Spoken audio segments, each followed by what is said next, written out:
Haircuts was formed by Marty Baker, who decided that by working and going and volunteering under the bridge, she decided that the homeless needed haircuts and to give them dignity. And when they go for job interviews or even day work, they needed to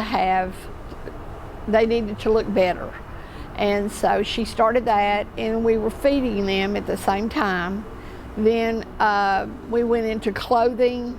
I'm not sure how long we were doing haircuts and feeding them before we went into clothing, but it was very fast. We realized, because they were asking us for clothes. So we went into clothing, and then after a couple years we went into showers. We got a shower trailer, and then we started doing showers. Well, it was formed from Marty Baker having the heart for people, and she wanted to give people a haircut. And we all know what that means to us when we go get our hair cut and how good we feel about ourselves. So you can imagine months being on the street, no haircut, no shower, no anything. So it started with a haircut, I've heard her say, and now it's just blossomed, and in my opinion, God has just blessed this tremendously. She saw the homeless community, went out and lived it a little bit on the streets, not spending the night, but she went out to see exactly what homeless is about and learn about it.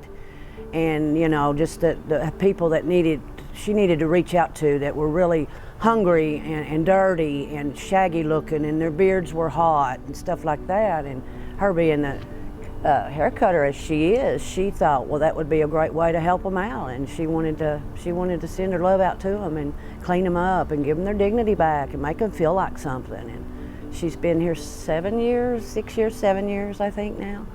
So she's done really well with it. We started out on Central, and every Sunday I would tell Marty, hey, what are we going to do next week?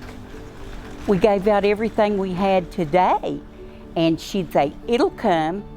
Well, I kept asking every Sunday, what are we going to feed them? We don't have anything. And it took me a little while, and now I don't even wonder. I just know it's going to be here. We've been truly blessed, and we've been blessed with donations that we're able to feed every Sunday, and clothes. I work in the clothes too, and we go through them and size them and make sure, and fold them good. Then we take them over and put them on the shelf. Our shelves have never been empty. Now we've got down to the bare nitty gritty, and I'd think, oh gosh, what are we gonna do? Because we do always need small sizes. And somehow we're able to do that on Sunday. So I've went to a doubter to a big old believer, because I've seen it happen.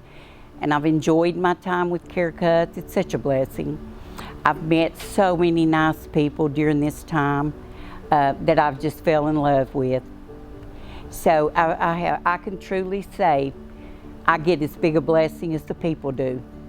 Care Cuts was formed by my wife one morning in church, stood up and asked our congregation if they would help her to help the homeless by grooming them in order to help them move forward with either work or just feeling good about themselves.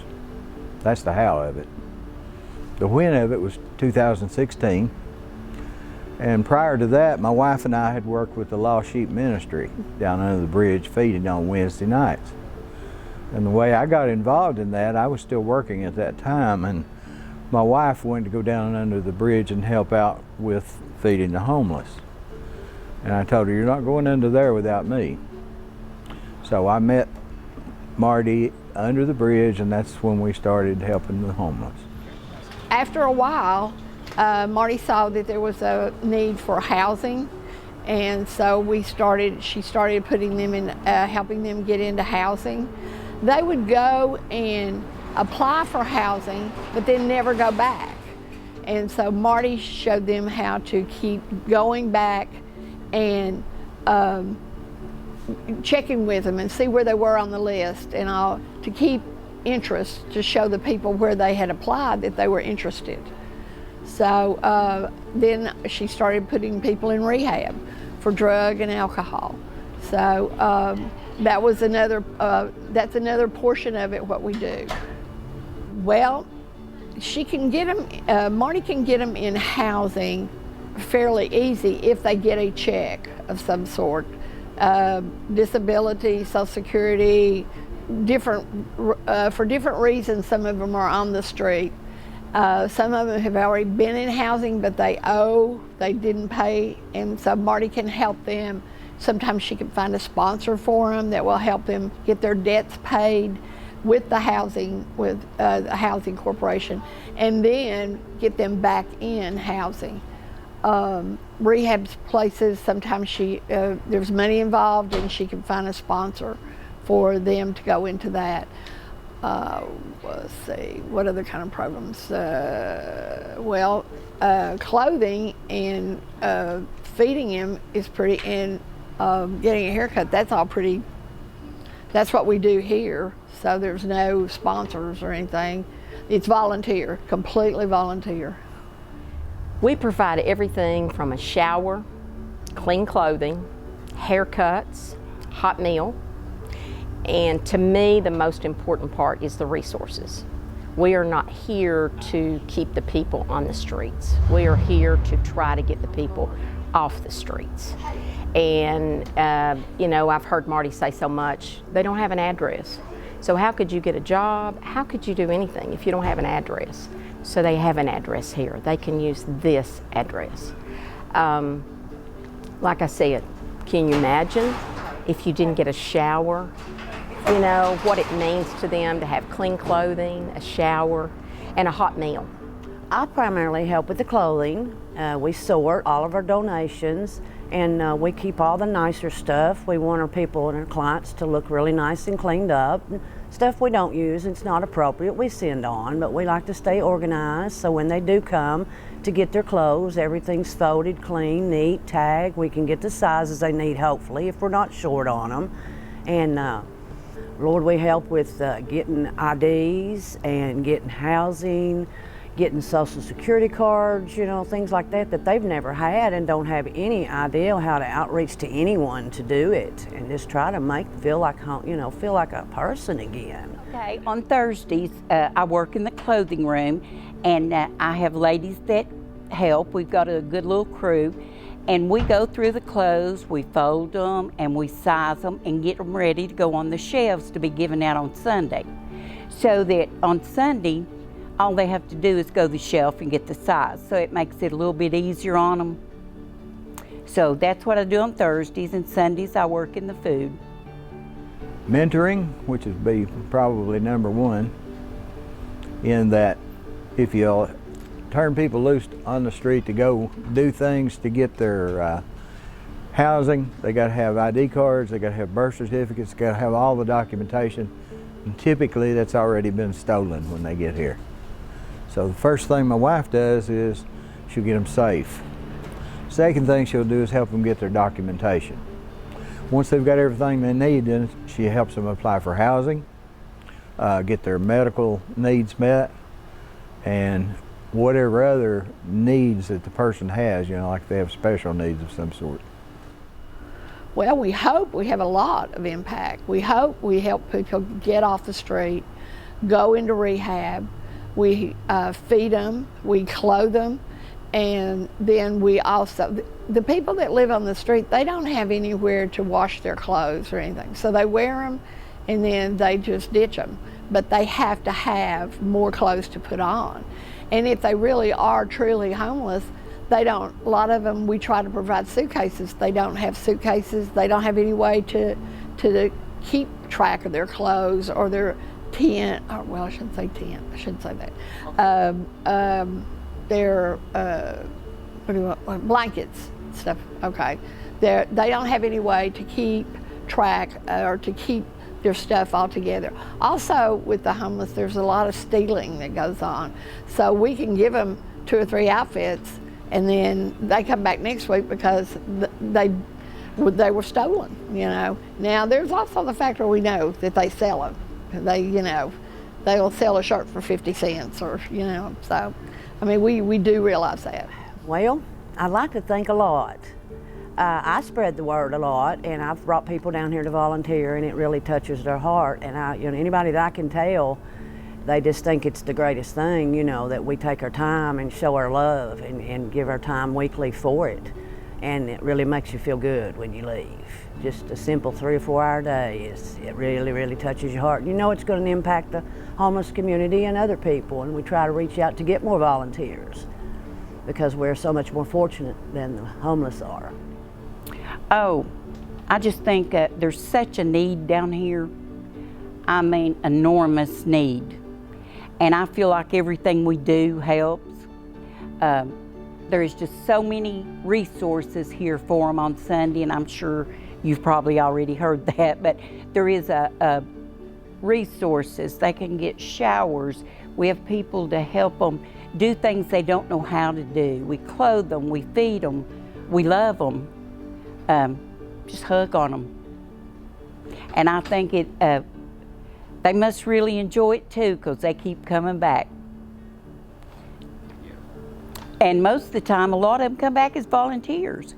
Once they get their self together and maybe get into housing and the jobs and stuff, they come back and help us. Well, there's a couple of different impacts we have on the community. One is the community rejects homelessness. So therefore, we're right here near downtown, about as close as you can get. So the homeless people are at a disadvantage in that nobody wants them down here. And the other thing is we're close enough to CARM and VMC and other organizations that those who don't get their needs met there can often have them met here. We've gone a long ways, a long ways. When I first started with them, the second month that Marty started this, we were just cutting hair and feeding them, and that was it. And then we went in, like I said, we went into clothing.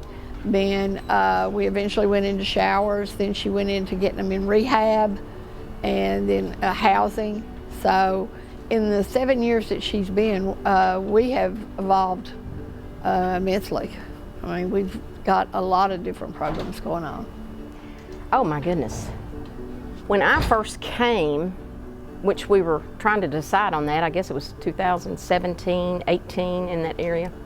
I don't think we had all the resources. I know we didn't, that we have now. Didn't have the mailbox, so they didn't have an address. So since I've been here, I have seen the changes in that. More people getting in apartments, getting in rehab, that.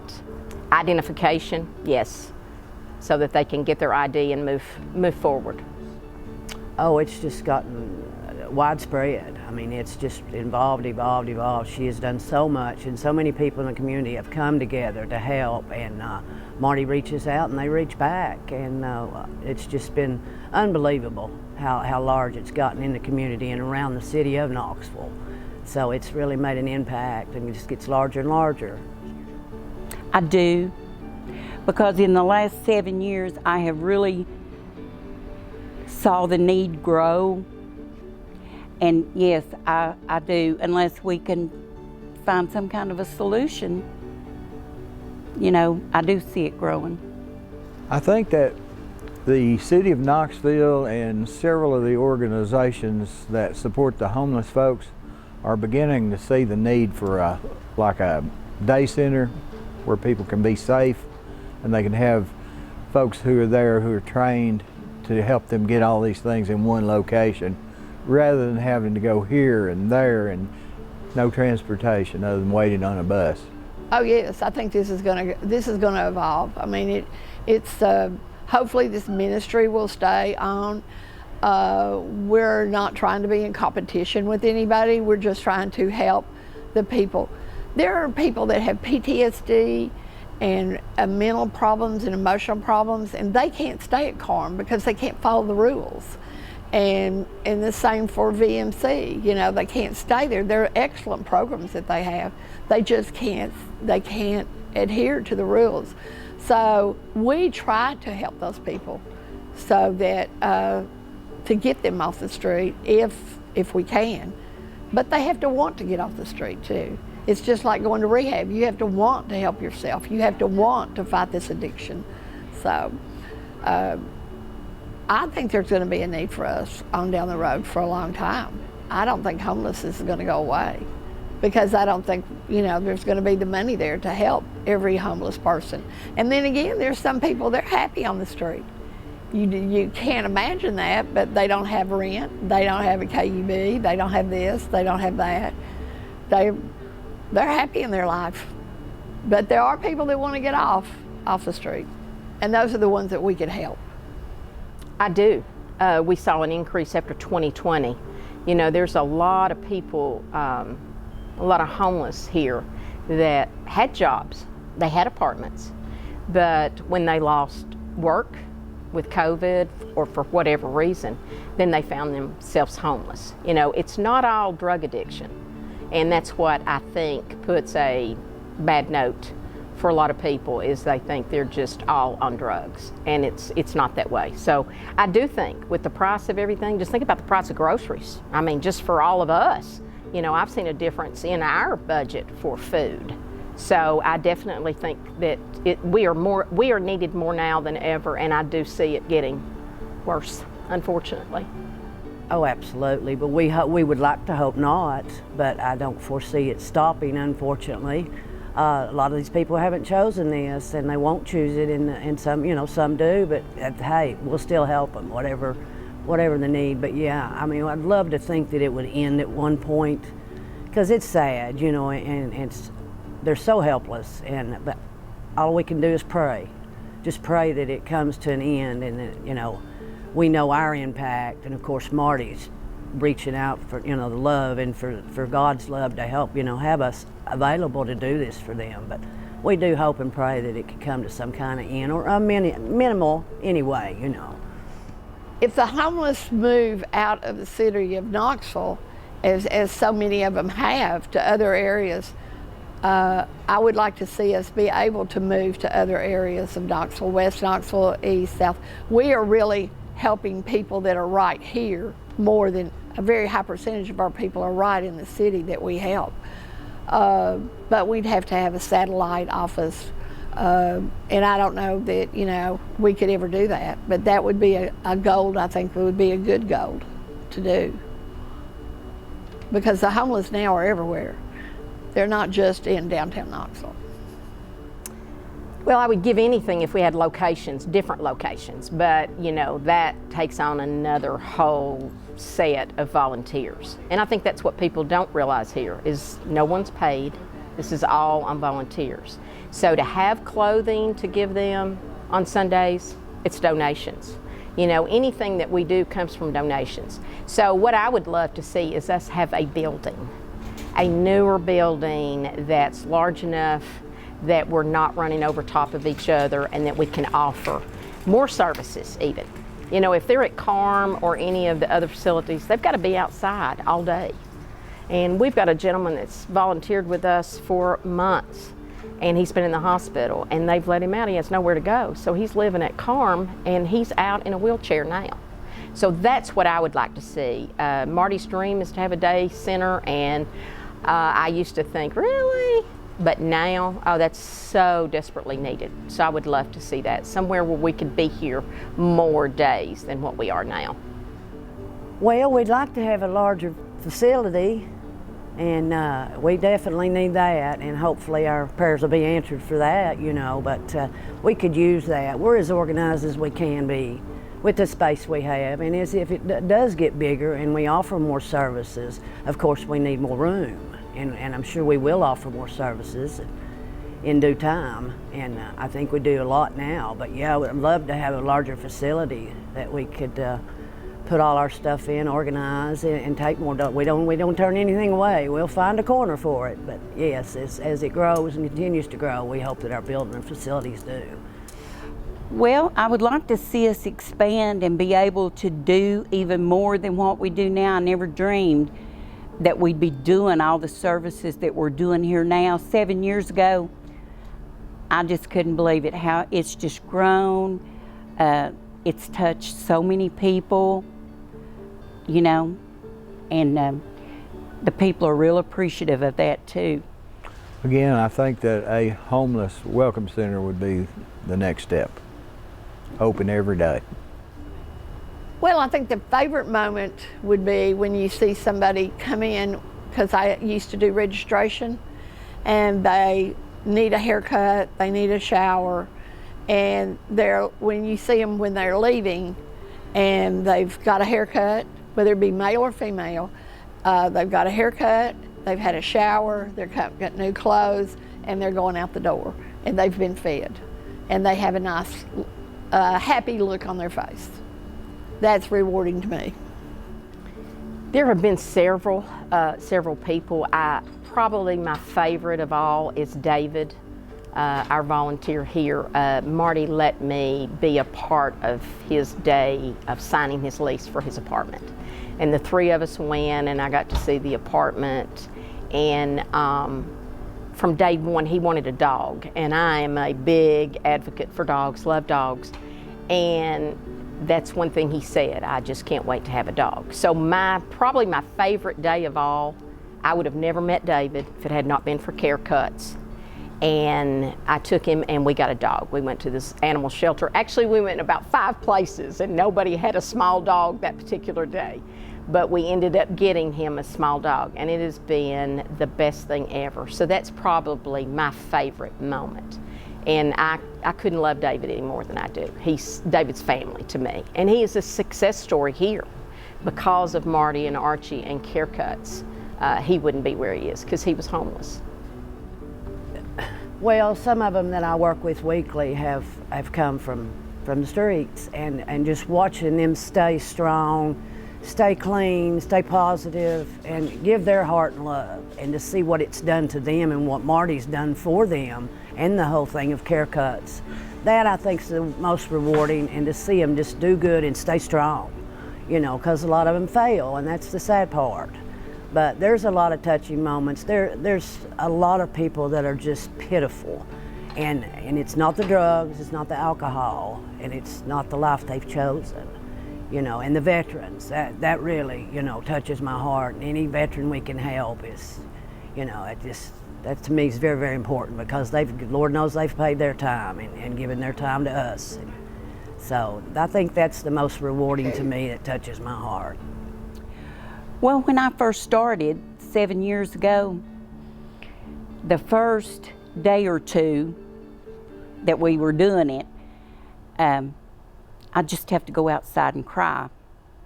And I said, Lord, please strengthen me to be able to do this without that. And He has, to some extent. I still have my moments. And but then when somebody comes up to you on Sundays and they just say, thank you so much, you know, and they don't know that we're getting blessed as much as they are. And it just makes you feel good, makes you feel like you're doing the right thing. And if it be a day, for a good example, not too long ago, I had this elderly fellow, and his plastic bag had broken. He wanted to know if I could give him a bag. And I said, sure, I can do better than that. And I found him a little suitcase on wheels. When I went back, I said, let me get you what, he was unpacking his stuff. I said, could I get you a little washcloth or a towel? He said, no, honey, you've already done too much. And it was so little that made him so happy. And it's just a blessing. You just go home feeling good about it. So that was one of the times, and you can see I've not got real strong about it. Sometimes it's still, you know, especially the elderly that we see that's on the street and camping. It's still hard for me, but I try to be all smiles and hugs. I guess the favorite moment for me would be a fellow named Robert that we worked with for years and years, and finally one day he came in here and he said, I've had enough. I'm ready. And within a couple of days he was in a men's program moving forward. For me, that was the best. Well, I would like for people to know that we are trying to help the homeless, and to give us donations. Doesn't have to be monetary, it can be food, it can be clothing, but this is how this is run, is by donations and by people giving us clothing and food and money. And that's what I would like to see. For me, I wish people would just come visit on a Sunday. You don't have to do anything if you don't want to. We have so many areas that you can volunteer in. If you don't want to be up close and personal with the homeless, you don't have to be. You know, we have a lot of behind the scenes things that needs to be done. But I wish you would come and just get to know the people and know their hardships. And 9 times out of 10, the people, it all goes back to childhood. There's something that happened very bad in their childhood that has brought them to where they are today. So I would just like for people to, God calls us as a church to get out and be His hands and feet. That's what I would like to see. I would like to see people come here. I sat in a church pew for years, and we did things at Christmas and Easter as a church. But we do this every Sunday, and this is my church now. I'm here every Sunday, and I miss it when we're not here. So that's what I would like to see. I would like to see everybody just to come out and give it a shot. Maybe it's not for you, but then again, maybe it is. Just that we can always use volunteers. You know, the more the better. I mean, we can serve them better and quicker, and, you know, a lot of times we don't have enough volunteers. And like I said, if you could just give you 3 hours, you know, we'd like to have plenty of volunteers. It will change your life. It will change your way that you think about the homeless, and not just they've got such a bad name, you know. But you'll see some of the people that can't be mentally helped, you know, that are mentally disturbed or have problems from being a veteran or so forth and so on. But yeah, I would love to see our volunteer capacity just grow to where we're just stumbling over each other. That would be the greatest help of all. Well, I will say this, I don't know if this is what you're asking, but we do welcome all donations because we are surviving totally on donations, and we do appreciate them because that's how even though I know it comes, I still think that, you know, there's things out there if people want to come and help us with. We sure would appreciate anything. Backpacks. Oh, backpacks. And just like I told you about the little rolling suitcase for the guy, if you give them a backpack, because they carry all their stuff with them, and to get a backpack or a little rolly suitcase or anything like that, because the backpacks don't last long, they keep them so full because everything they own's on their back in that backpack. So we do need backpacks all the time. I mean, year-round, continuously. And of course, we do need skinny man jeans. That's a little bit of our weak places, but we can use about anything. Yes, I would like to share something about the organization. All volunteers. Everybody who comes is a volunteer. And the really rewarding thing is to see folks that we've helped in the past come back and volunteer to help the folks that are still out there. Well, I was down on my luck and wasn't wanting nothing but the alcohol, because I was alcoholic. 10 days before my birthday, 15 months ago, treatment centers turned me down. The hospital turned me down, said I didn't qualify to get treatment. So I went to my knees to my Lord. He took it automatically. 10 days later, I came to Marty Haircut Ministry, and she took me into her own home, her and her husband Archie. And I've been doing this ever since then. I just get enjoyment because I was out on the street and the people knew how I was, but then they come through that line, I'm on the registration, sign them in, they look at me like, David, is that really you? So they inspired me not to go back, and I'm trying to inspire them to turn back to the good. And this is the enjoyment working with everybody here, the volunteers. If it weren't for them, I wouldn't keep coming back. But I do keep coming back because I don't need to forget where I came from. and it was a miserable life that I had, but I had surrendered. I figured this was the best it was going to get for me. I gave up hope and everything, and I just kept on drinking, relying on the bottle. And the more I relied on the bottle, the more damage the bottle did to me. My health, criminal, and Marty took me in, trusted me, nourished me back to health. I've gained 40 pounds, and just communicating with the people and understanding what needs to be done and what doesn't need to be done, and always show kindness. Always show kindness, because I treat people just like I wanted to be treated, not like I was treated or the way I treated people when I was out there on alcohol. So it's been, with the help of Marty and KCDC and Helen Ross McNabb, I've got me a brand new apartment. By the grace of God and attorneys and haircut ministry, I got my driver's license after 30-some years. I've got me a car. I got responsibilities. I got me a dog, the joy of my life. A little squirrely, I name him Squirrely.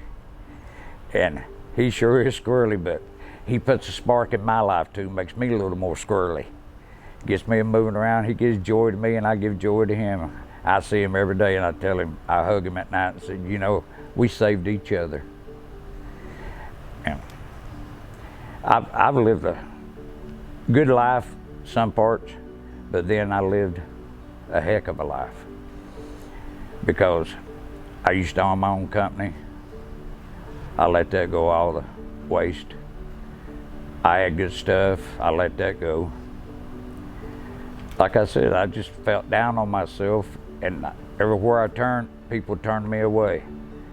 But Haircut Ministry never did. She took me in like a little angel. And I just want to thank God, which I brought this up during Mother's Day. I thank God for sending an angel like Marty LaRue Baker to be a mother of all the homeless, which she is. She reaches out to anyone and everyone. She understands, she respects them, and she cares for them, and she tries to meet their needs. If we don't have it, she'll go way beyond to get their needs met, where it's housing, a shower, clothing, with just someone need to be talked to. They send them to treatment centers. I think she's sent 300 of them or more to treatment and got them housing. And she is the mother of the block. And it's just joy to be around her and her husband and everybody that works, volunteers here. And the people that comes in off the street, they're a joy for me. They give me a big smile when they come through. I might wear some goofy looking clothes, but you know what, that's me. But I'm a true volunteer. Yes, and the way I went about getting my license is over 30-some years, and there's no way I could come up with the amount of money that I supposedly owed. So Judge Cerny helped me out through Haircut Ministry and a second chance. And it fulfilled it, and I got stuff wavered. Things that got gone from me that I thought there was no hope with ever getting them back. But he is a very Christian guy, and he's very caring and concerning about the homeless and people getting out of prisons. They have no chance if they don't get a second chance, and that's what Judge Cerny is all about, helping to give somebody a second chance to wipe some of the badness off of them so they can go get them a job, so they can get housing. And like I said, he got my driver's license back after about 38 years. That's something I never thought about getting back. And I'm just overwhelmed. And when it comes to thanking somebody, I don't know really how to do it, because I never had anything done for me like that to be thanking nobody for. It's always me doing somebody a favor or I'm getting pushed to the side. But this is not what Care Cut's all about. Care Cut's is drawing you in closer to God and seeing what kind of miracles God works, because I am a miracle. There's no way I was supposed to be 66 years old. And they gave me up when I was 30 at the first time. And my sister's amazed that I made it to 66. And by the grace of God, I'm gonna make it to 76. Because if I keep motivated doing what I'm doing, volunteering here, and help organizing, I'm gonna make it. I don't really have a one certain position. I just try to make sure everything organized, put in the right spot, and help unload donations, and greet them and thank them. Thursdays we do the separation of donations. Saturday from 9 to 1 we have donations come in at 519 William Street, and we all go through them and sort them, put them on the shelves. On Thursdays, and Saturdays we come in, that's the donation day, and Sundays when we really get blessed. We get blessed when the donations come, especially when you look at the shelves, oh, what are we gonna do? God's on time God. I mean, he shows up and shows out every time. And Sundays when we get the very, very best blessing for all the volunteers. We've had 75 volunteers here before, kids and all, but we get to see them taking a shower, getting them new clothes, getting them a haircut, and it's what it's all about. Marty Baker came up with the best thing, hope and dignity, and a haircut will give you trust too. If you trust someone with your hair, that's a great start. And we give them showers, clothes, feed them, give them nutrients for breakfast, feed them at dinner. We give them resources where they can get housing, they get birth certificates, ID, whatever they need. We send them to treatment centers, like I said before, and just care and love on them. And I got one of my jobs I like the best is filling the blessing box up on the outside of the gate. Whether we're here or not, sometime I'll come by and just fill it up, because we're not just a one-day thing. Because them people out there is not a one-day thing on the street. They're every day on the street. So I try to be there for them some of the time that we're not open. And I just try to help people that's helped me. And anybody out there is welcome to fill up that blessing box too, tell them. Oh yes, and anybody that wants, anybody coming by on the street, and if you got some stuff you don't need laying around your house, proteins, bananas, water, you're more than welcome to come by and fill up the orange blessing box outside the gate on 519 William Street. It would be a blessing to us, yourself, and to the homeless. You can bring mosquito spray, Band-Aids, just a little stuff you don't think about, because summertime is when you need the mosquito spray, the suntan lotion, just a little stuff ordinary person wouldn't think about unless they was going to the beach or going fishing. Okay, and there's another part of my life I want to talk about. It's during when I got sober, and it came to me 3 nights in a row, and I don't really recall getting up writing it down, but I did, because the 4th day I was in my apartment, and I was smoking. I went to put my ashes out in the ashtray, and I seen a notepad, and I picked it up, read it, and I said, well, this could be a song. And I recall then it getting me up at night, in the middle of the night, don't know what hour of the day it was, but it was at night, and I put it together, and I call it Today's Rainbow. And it goes like this. No matter where you're going, no matter where you've been, no matter what you're going through, there's always a rainbow at the end. Look up to your Maker, He knows where you're going. He knows where you've been.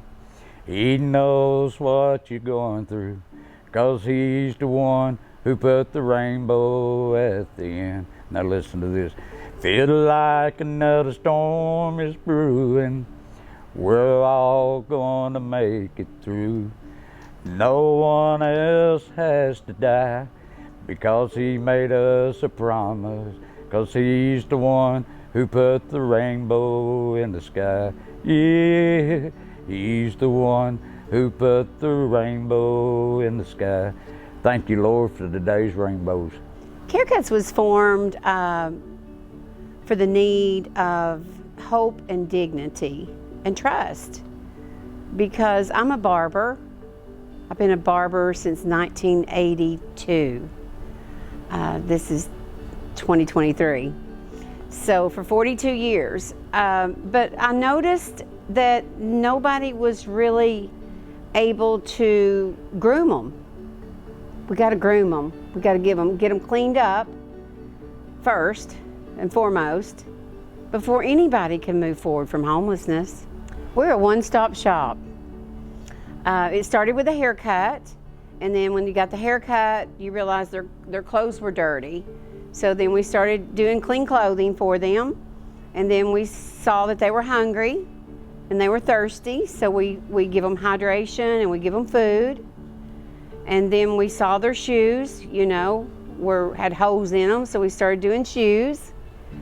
Then we started cutting their hair, and that gave them hope and dignity. We did before and after pictures, which went a long ways. Jane Craddock and Michael started that when we had a salon.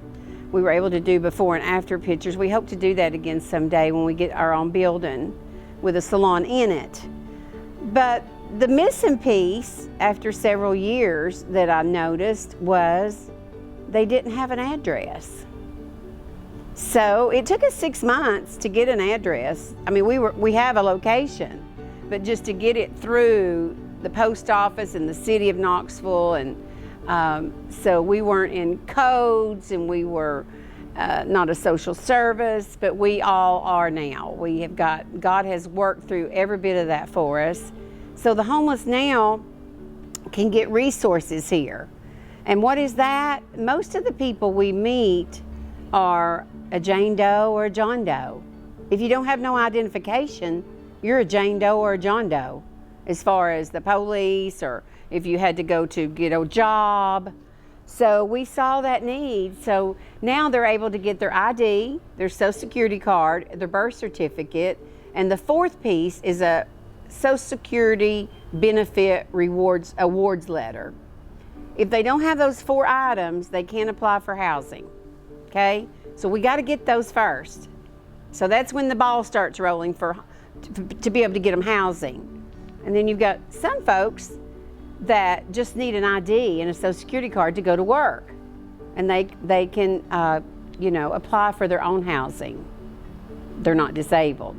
A big need also, and especially since COVID-19, we have so many people here now that are from other states. So they can't just go to the health department and get their birth certificate. So we have to go online, and they're very expensive to get an out-of-town birth certificate. I mean, usually, it's anywhere from $60 to $75. So that's one reason we need monetary donations monthly. I think when CareCuts is open, there's a big impact. We've heard from other organizations. The Friendship House, for one, Helen Ross McNabb, reached out and they said, "What are you doing?" And I'm like, well, we're feeding them and loving them, and I didn't even know what the Friendship House was. And so we met, and the director of the Friendship House really suggested that they close on Sunday because CareCuts is open. And so now they're open on an extra day during the week for the homeless. And so I love partnering with other ministries, and that's what it's all about. So that is the impact when another ministry recognizes the good that you're doing, and there's no sense in them being open on Sundays. They can take a day off, and their people can have a day off. Also, we hear from the city police officers that on CareCuts Day, not as much crime, not as many calls, because they have a place to be, They have a purpose, and they spend most of the day with us. And so that's a compliment from our city police officers. I think it makes them happy to come. They feel loved. It's like church. It's like going to church for them. We have a prayer tent. We also love on them and feed them and clothe them, everything that Jesus would be doing. That's what we're doing. The services have grown tremendously. I never had any idea when I stood up and said I want to cut hair for the homeless, that we would get the opportunity to do this every month. We did it every month until COVID hit. And then COVID hit and we started coming every week, and it was grab and go because you could, the 6 foot and all that stuff. And then when Cracker Barrel started opening up, we brought the tables back out and started bringing them in the parking lot. And so after that, I saw the blessing of getting them to know them more. And so now we're every week, we're every Sunday. And so this is how it's grown. And when you see the success, then you want more of it. You want to keep going back. And so now we want to be open. Our goal is to be open 7 days a week, 8 to 4, and be a homeless welcome day center, resource center, like a hub to be able to send them to CARM, get them back into CARM, send them to VMC, send them to Salvation Army, send them to rehab, send them to the Gateway. Metro Drug Coalition is doing a lot, so we reach out to them. We partner with them. So I think that once we get our building and get to be open every day, you're going to see a big need that the homeless need. They need a place to be. They don't need to just be out hanging out on the sidewalks. They truly don't have a safe place to go. And we want to be that safe place for them. So after 7 years and seeing that 1 day a week, what all we do and the success, that's what makes me know that if we were open 7 days a week, we could definitely help with the homeless situation to be able to move them forward quicker.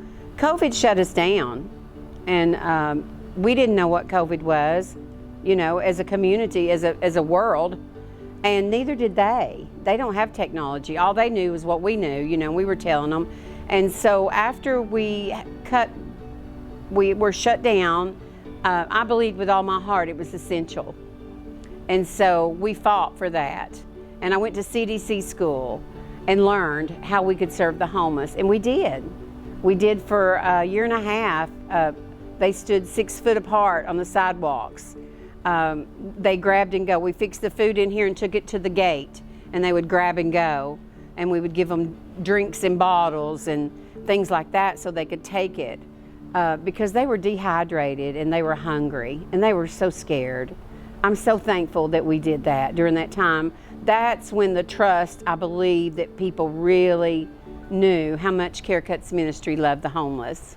I see a big increase coming with the grocery prices, with people selling their apartments and the rents going up. We're getting requests now from people who had never been homeless. We are meeting people that have never been homeless, never been in addiction, never mental illness. It's just trickled down from the cost of living. So yes, it's going to hit again, and it's hitting hard.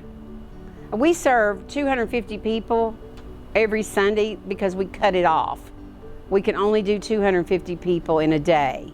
We used to just let it roll, and we were serving 400, close to 500 people. So now it's first come, first serve, 250 people. And a lot of people will come up to the gate and say, well, I just found out about you all.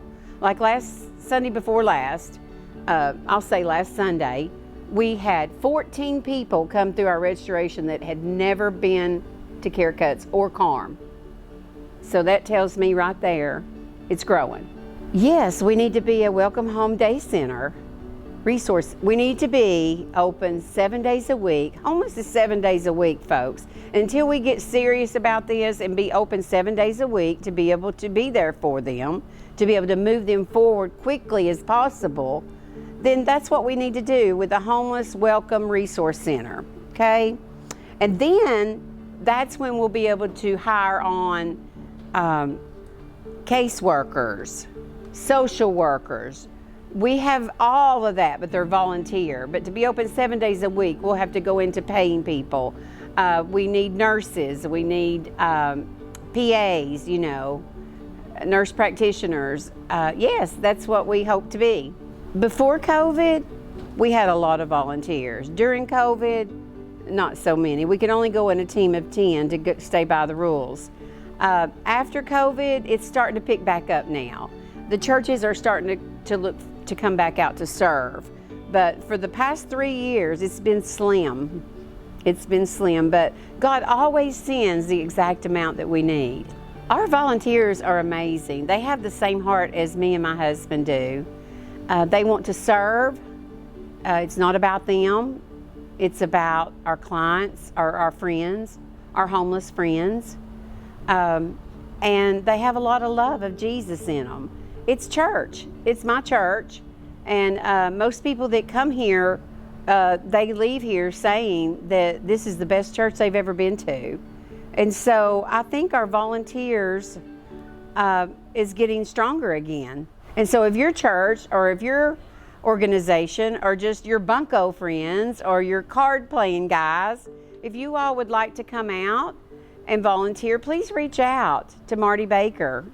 Text 865-599-3866, or you can go to our website, which is carecutknox.org, and send an email. We would love to have any organization. Everybody's welcome. Every church, every group, soccer team, football, it doesn't matter. Everybody's welcome. I want to thank you, Knoxville Community Media, for reaching out to Care Cuts, because so many don't know what we are. They think we're just a haircut. So Zach, I really appreciate you and your time. I feel like it's from the heart. And we are real people. We're the real deal. And so are you.